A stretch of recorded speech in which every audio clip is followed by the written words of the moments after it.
안녕하세요. 차길재 인사드립니다.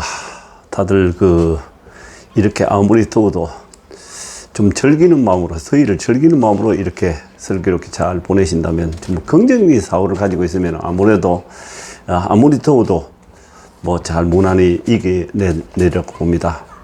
오늘 영상은 신도시 내 택지 개발지구, 내 이주화 택지, 그러니까 상가주택지라든지 다가구주택지, 그런 걸 갖다가 먼저 원래 살던 사람한테 딱지를 줬었는데 보상을 하고요. 그게 이제 제일 1순위로 그 사람들한테 이주자 택지를 제일 좋은 자리를 줍니다. 그런데 우리 파주 운정 신도시 같은 경우 GTX A 노선이 파주 운정 신도시에 들어오지 않습니까? 그 인근에 바로 붙어가 있는 상업지 옆에 이주자 택지가 있습니다. 상가주택지가 있습니다. 상가주택지. 내가 볼 때는 한 100여 개 정도 필지가 있는데, 운정 1, 2, 3지구를 통틀어서 아마도 최고의 자리라 이렇게 봅니다. 근데 주식에서도 아주 난다 긴다 하는 애널들도 사실은 좋은 주식이 눈에 띄면 자기도 먼저 손이 나와가지고 사지 않습니까? 마찬가지로 저 같은 경우도 요거 GTS 역사 바로 옆에 있는 상가주택지 이주자 택지가 지금 나갔는데요.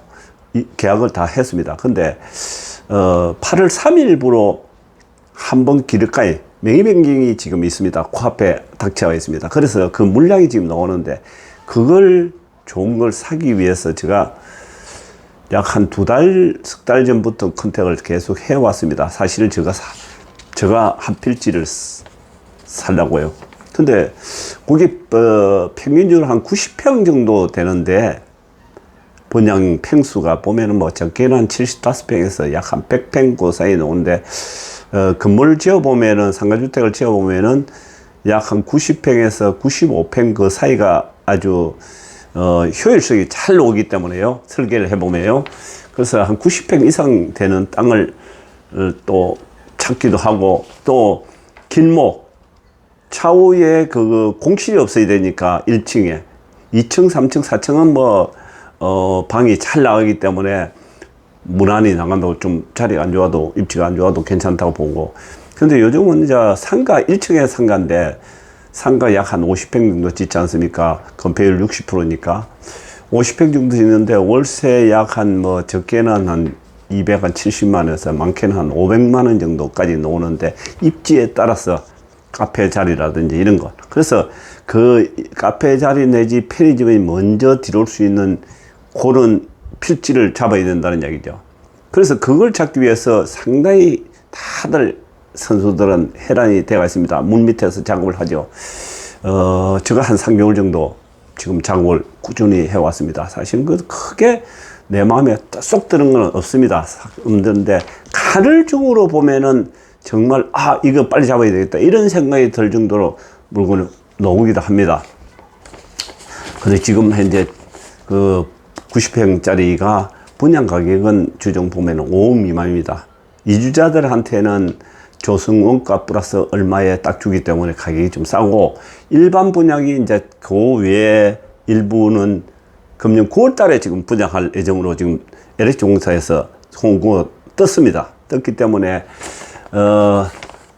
일반 분양, 이주자 택지는 한 필지, 90평 한 필지에 4억 5천만 원, 5억 미만으로 하지만도 일반한테 분양할 때는 약 한 6억 5천만 원 정도 시작이 됩니다.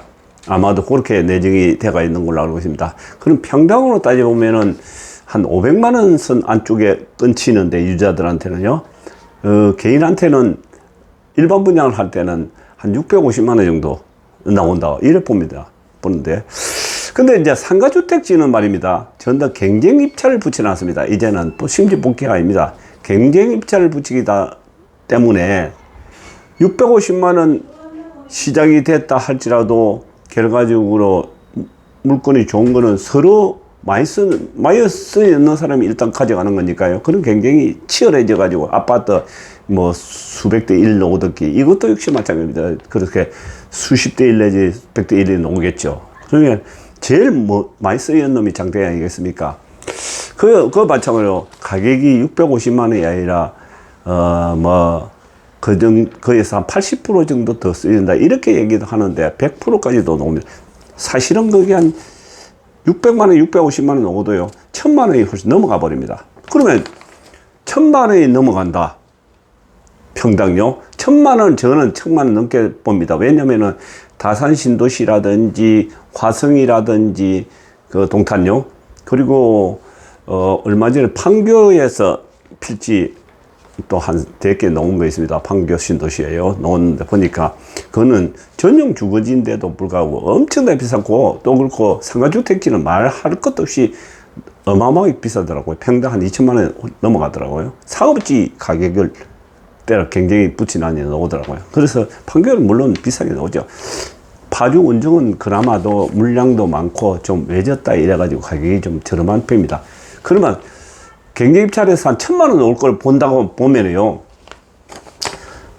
같은 그러면 이주택지를 갖다가 4억 5억을 잡으시다. 분양 가격이 5억이라고 보면은 피를 갖다가 지금 나오는 게 쓸만한 게 나오는 게 보면은 안 좋은 게 한 3억 5천만 원.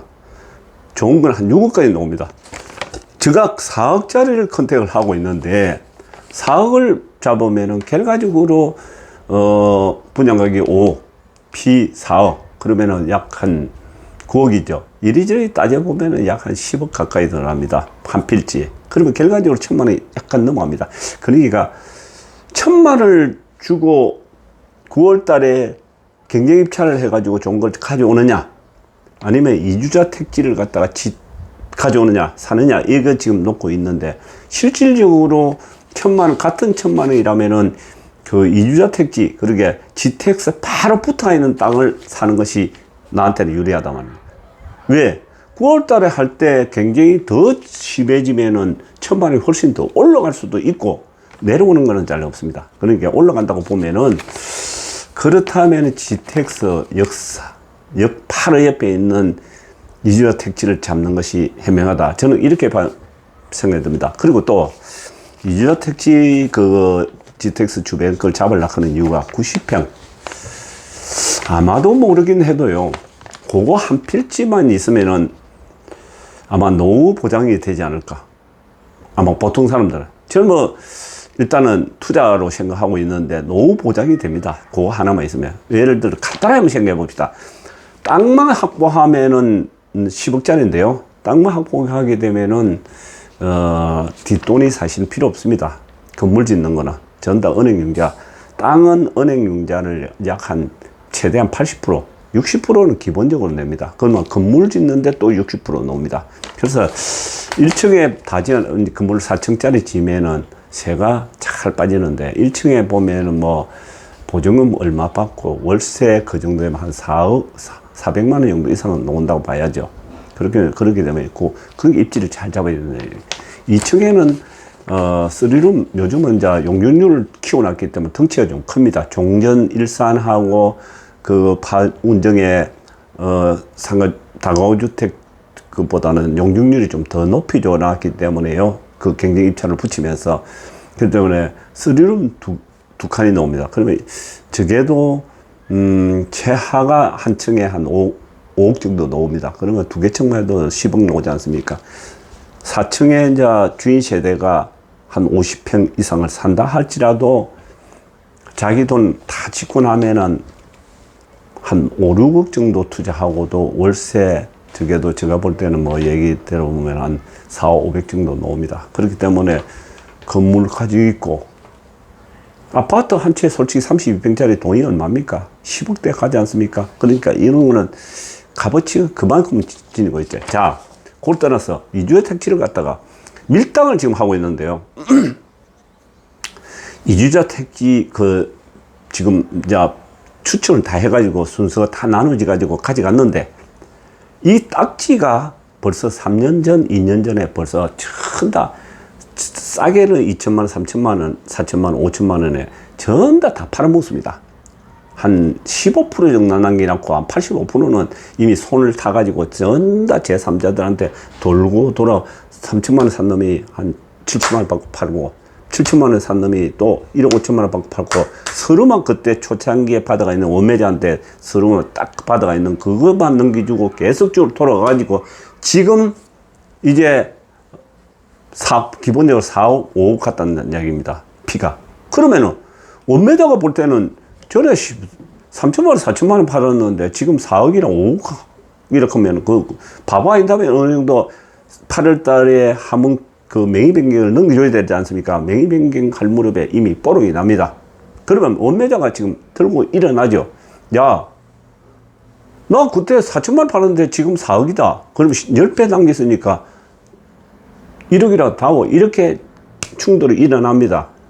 그러면 또 최종적으로 가지고 있는 팔락하는 사람은 왜 파느냐? 실질적으로 갖고 있고 싶지만도 몇 번 돌아온 걸 지가 가지고 있기 때문에 그 사람도 얼마 묵지를 못하고 한 1억이나 1억 5천만 원 먹었죠. 사업 받아가지고. 근데 그 사람이 안 해줄 것 같고 또 이 원매자한테 매입 변경 해달라고 하면 한 1억 내놔올 것 같으면 물 게 없지 않습니까? 그러니까 지금 이제 목전에 두고 그걸 매매를 하려고 하는 게 대반사입니다. 물건 총껏 놓는 이유가 바로 거기에 있습니다. 근데 지금 사는 사람 입장에서는 지금 사고 팔고도 많이 합니다. 많이 하고는 있는데 제가 보는 게 대해서는 벌써 2번, 3번 이렇게 돌아온 거네요. 진짜 디테일에 들어가 가지고 세밀한 계약을 해줘야 됩니다. 그런데 대부분 이주자 택지를 거래하는 부동산 업자들은요, 부동산에 싹 빠져버리고 우리끼리 계약하도록 유도를 시킵니다. 계약만 해주고 하는데 대부분 그렇습니다. 깊이 들어가 보면 대부분 그렇고, 피가 또 4억이면은 적어도 현금은 한 2억 정도는 가져오도록 합니다. 그렇게 최종적으로 피를 한 1억 정도만 쓰고 3억은 띄워놓고 현금과 뭐 수포하고 또 부동산에다가 또 보내줘서 부동산에서 이 원매자한테 돈을 던져주는 방법으로 여러 가지 기술적인 게 다 그게 안에 들어가 있는데, 그러게 제가 깔끔하게 하는 건 언제든지 분쟁이 일어날 수 있기 때문에 세금 문제도 분쟁이 일어나고 또 명의변경 가져오면서 처음에 원 딱지 소유자하고의 분쟁이 일어나기 때문에 그걸 방지하기 위해서는 돈을 준비를 해놓고 원매자가 입회하에 또 제3자가 가지고 있는 서류 가지고 있는 그 사람한테 돈을 주면서 그 원매자하고 최종적으로 가지고 있는 서류 가지고 있는 그 사람들이 상의해가지고 내가 돈 주면은 돈 주는 대로 그 순간에 LH 공사에 가가지고 명의 변경을 하도록 유도를 시키게 된다는 얘기입니다. 그러니까 깔끔하게 나는 돈만 주고 피 4억이면은 계약금 상태니까 지금 계약금 상태에 4천만 원 들어가 있으니까 4,400만 원을 그 자리에서 LH 공사에 주고 그 자리에서 내 명의를 가져와야 된다는 얘기입니다. 원매자 입회하에. 그렇지 않으면은 원매자가 없는 상태에서 계약금 치르고 나면은 언제든지 이게 분쟁이 일어납니다. 그게 지금 저 향동에서도 일어났고 다산 신도시에도 일어났고 엄청나게 일어났습니다. 그게 일어났기 때문에 그 분쟁이 일어나면 잘못 더 커지면은 그거는 잘못을 깨지면은 이렇게 반납이 됩니다. 그거는 공정분이 되고 법적으로 효력을 못 받는 경우가 상당히 많이 있습니다. 그거 말고 또 요 다음 영상에서는 거기서 벌어지는 건물 짓는 데서 벌어지는 문제점을 또 한번 파헤쳐 보겠습니다. 여러분 감사합니다.